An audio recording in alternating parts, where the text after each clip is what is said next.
Assalamualaikum warahmatullahi wabarakatuh. Anak-anak, hari ini kita akan belajar mengenai perbandingan berbalik nilai, di mana kita akan belajar mengenai domain dan jangkauan persamaan perbandingan berbalik nilai.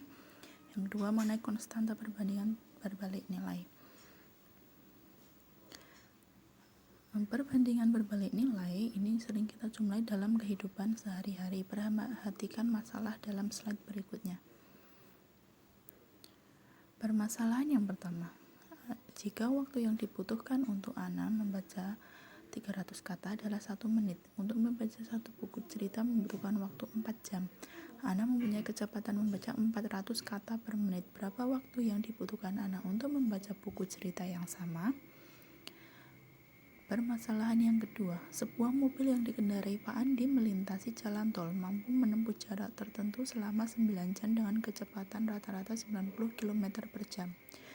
Jika untuk menempuh jarak tersebut Pak Andi menghendaki 3 jam lebih cepat, berapa kecepatan rata-rata yang dibutuhkan Pak Andi? Permasalahan yang selanjutnya adalah diperlukan Y jam untuk berjalan sejauh 20 km dengan kecepatan X km per jam. Nyatakan hubungan X dan Y serta hitung waktu yang dibutuhkan untuk menempuh jarak 20 km dengan kecepatan 12 km per jam. Untuk menyelesaikan permasalahan tadi, yang pertama adalah 1. Kita harus menganalisa permasalahan dan menuliskan yang diketahui serta yang ditanyakan. Yang kedua, membuat tabel hubungan nilai yang diketahui.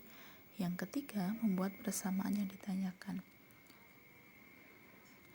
Misalkan kita kembali ke slide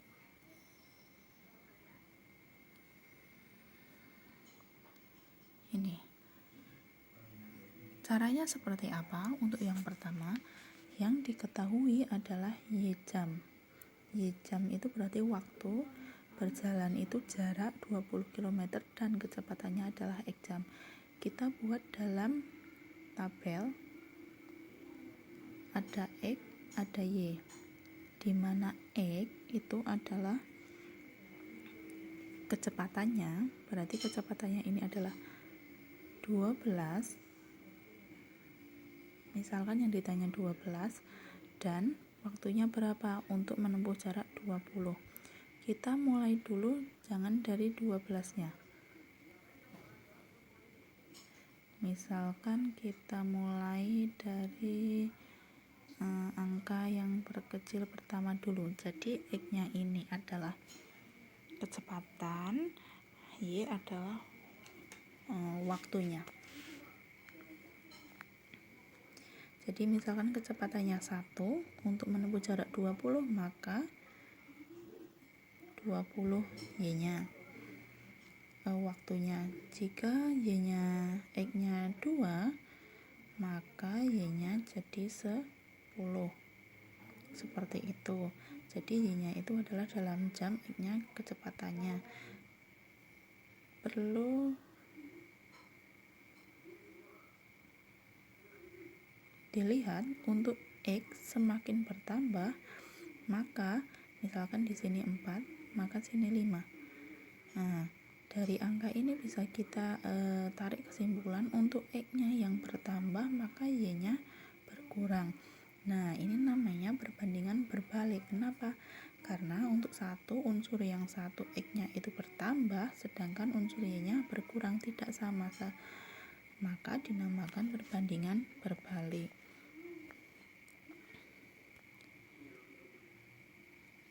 Setelah kita menyelesaikan permasalahan, maka dapat kita simpulkan bahwa jika Y adalah fungsi X dan hubungan antara variabel X dan Y dapat dinyatakan sebagai Y sama dengan A per X, sehingga kita katakan bahwa Y berbanding terbalik dengan X. Perlu diingat bahwa A adalah konstanta yang tidak boleh 0, dan A disebut konstanta perbandingan. Konstanta, sebelumnya kita sudah belajar mengenai konstanta. Jadi ini adalah konstanta perbandingan, bukan variabel seperti itu, tapi konstanta. Nah, perlu diingat juga bahwa pada perbandingan berbalik nilai, kenapa disebut konstanta perbandingan? Karena persamaan perbandingan berbalik nilainya yang Y sama dengan A per X. Persamaan tersebut juga dipandang sebagai Y sama dengan A kali 1 per X. Misalkan 1 per X adalah suatu bilangan, maka persamaan dapat dituliskan sebagai Y berbanding terbalik dengan X. Jadi Y ini jika ada persamaan seperti ini dibacanya Y berbanding terbalik dengan X. Dengan kata lain, Y berbanding lurus dengan 1 per X. A disebut sebagai konstanta perbandingan sebagaimana pada perbandingan senilai. Terima kasih anak-anak sudah memperhatikan. Tetap semangat, selalu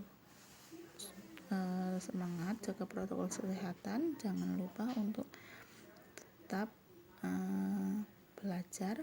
Kami akhiri, wassalamualaikum warahmatullahi wabarakatuh.